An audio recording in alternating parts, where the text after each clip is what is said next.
This is Barbara, the deaconess of the church. She is here to retrieve the holy lyre de Hamel. May the Animo Archon protect you. I'm not really in a position to speak compared to our acting Grand Master, but I still want to thank you all on behalf of all of Mondstadt for your assistance. Fortunately, everything was resolved peacefully. I can't imagine how an all-out war between the military and the dragon would have ended. Now the Fatui have no choice but to keep their mouths shut. They must be annoyed that things didn't turn out as planned for them. This time, they even lost their best excuse to pressure the Knights of Favonius. Diplomatically speaking, they gained nothing, and on the contrary, simply proved just how vexatious they can be. Sounds like quite the story. So, did you bring the Holy Lyre with you? We cannot ask you to keep defending the lyre forever. The Seneschal has been pressing me for a while now. We, did bring it with us. It's a little... Oh, don't worry.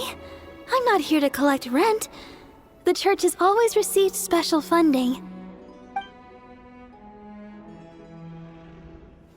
The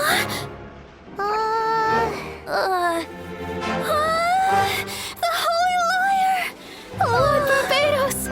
Even if I atone for these sins for the rest of my life, it would still not be enough!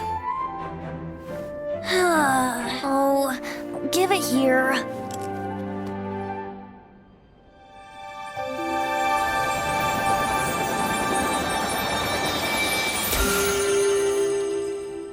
How could this Holy Lyre, but how? Huh? Let Paimon see! No. I don't know how you managed to fix it, but you'll never touch the lyre again! We, really should get going. That trick I used to repair the Holy Lyre. I mean, the magic I used isn't going to hold forever, you know. What? You tone-deaf bard! Hey, don't go!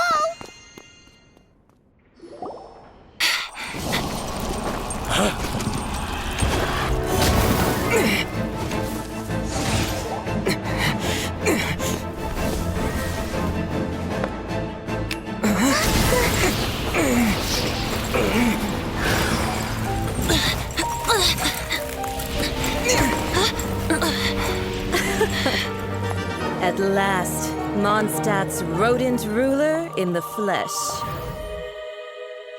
Scurrying through the streets looking for leftovers?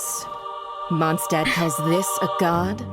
Resident rodent beats invasive vermin. Don't you dare speak back to me, insolent bard.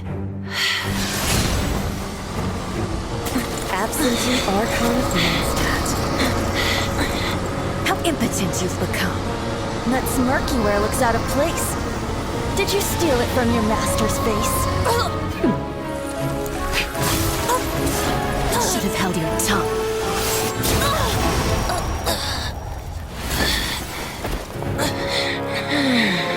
So, this is a gnosis. Wouldn't be caught dead wearing this ugly thing in public. Beauty is a waste when the beholder has no taste.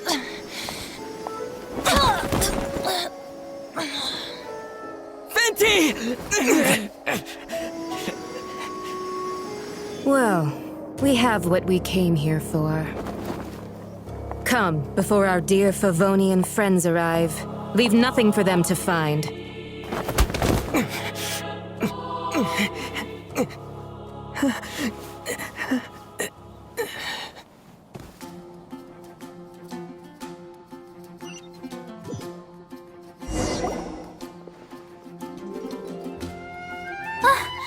Honorary Knight, you're awake!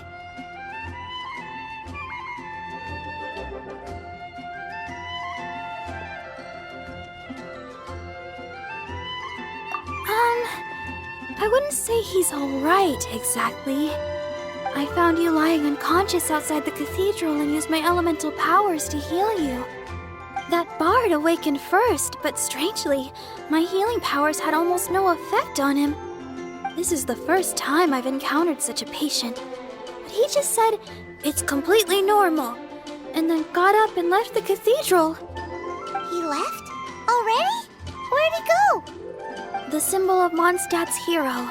That's what he said. I wanted to stop him, but Master Jean, said to let him leave. How strange.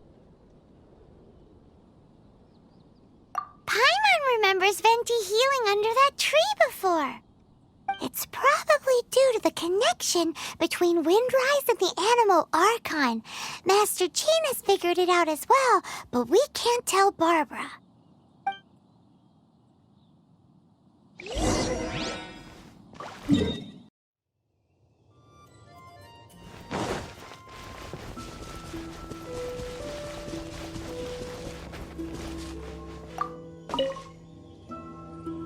The wind amongst the branches is good.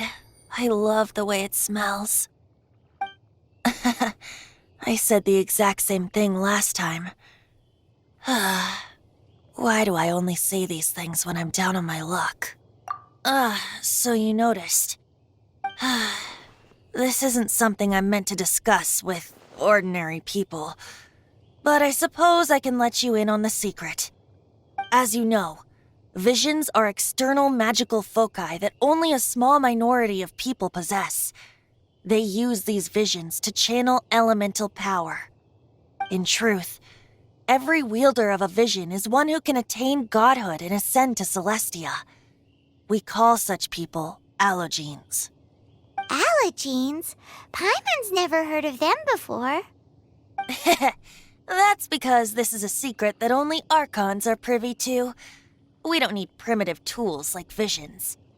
Instead, each Archon has an internal magical focus that resonates directly with Celestia itself, known as a gnosis. It's just a glowing glass ball I carry around to avoid suspicion. So who was that nasty woman who sent Paimon flying and stole your gnosis? Her name is Signora, number 8 of the Harbingers. She and the rest of the Harbingers have been given godlike executive authority by the Tsaritsa of Snezhnaya, and with it, strength surpassing that of other mortals. The Tsaritsa of Snezhnaya? Isn't that... Indeed. She is one of the 7, the Tsaritsa who reigns from her winter palace, and the one person that the Fatui Harbingers all answer to. The 7 don't always get along well, but still... I never thought that she would plot to steal another Archon's gnosis. How should I put this? 500 years ago, I knew her well, but I can't say the same is true now. You see, a certain catastrophe happened 500 years ago, and after that, she cut off all ties with me. But we can save discussion of the Cryo Archon and the Fatui for another day. If you seek the rest of the 7, many difficulties lie ahead of you still. You should head for Mondstadt's neighboring nation of Liyue. The Geo-Archon who reigns there, unlike me, administrates his entire region personally. He only descends once every year to give his divine predictions, which set the direction for Liyue for the rest of that year. Even so, it sounds like he works much harder than a certain someone, In any case, this year's Rite of Descension is soon to begin. If you miss it, you'll just have to wait another year. What? Oh, why didn't you tell us before? Well, then bye! We're going! One moment, Windborn Outlander.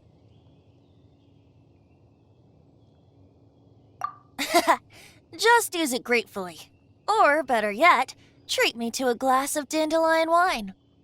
Traveler, as you set off on your journey once again, you must remember that the journey itself has meaning. The birds of Tevat, the songs in the cities, the Tsaritsa, her Fatui and the monsters, they are all part of your journey. The destination is not everything. So before you reach the end, keep your eyes open. Use the chance to take in the world around you. Great. So that's that for the Animo Archon's admonishments. Back to Venti time. If you want to chat, now's the time. A bard stays not always in a single clime. Well then, best be off to Liyue. If the dissension ritual you failed to tally, then another year you must dally.